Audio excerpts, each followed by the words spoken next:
Hello મિત્રો, જય માતાજી, જય સિકોતરમાં, જય ગેલવાણીમાં। આજે આવ્યા છીએ સવારમાં ધાબે કપડાં સુકાવા આવ્યા। તો જેમ કે મેં પહેલાં રીલ નાખી હતી કડી બગીચો બતાવવાની, પણ અમે ગયા હતા કડી બગીચે અને શૂટિંગ બી કર્યું હતું, પણ થયું એમ કે એનો પહેલાં અપલોડ કરવાની જગ્યાએ અમે સેવ કરી નાખ્યું તો વિડીયો ડિલીટ થઈ ગયો હતો। તો હવે જોઈશું, ટાઈમ મળશે તો બીજી વાર જઈશું કડી બગીચો, બધા મિત્રોને બતાવીશું, જેને આવવું હોય જોવા માટે એમને બી બતાવીશું। હાલ તો જો કે મારા જોડે કોઈ વિડીયો બનાવવા માટે કંઈ છે જ નહીં, કારણ કે હું ખાસ કરીને બહાર નીકળતી નથી એકલી।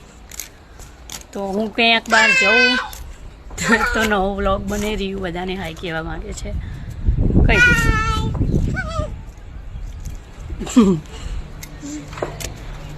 હું બહાર જઈશ ત્યારે નવો વિડીયો બનાવીશ। અત્યારે તો જો કે હું બહાર નીકળતી નહીં, તબિયત બી 2 દિવસથી બહુ ખરાબ રહે છે। જો કે ઠંડીનું વાતાવરણ છે તો શરદી ખાંસીનો પ્રોબ્લેમ તો બધાને રહે જ છે। તો નવો વ્લોગ બનાવીશ જ્યારે બહાર જઈશ ત્યારે। અત્યારે તો જુઓ ધાબાનું વાતાવરણ।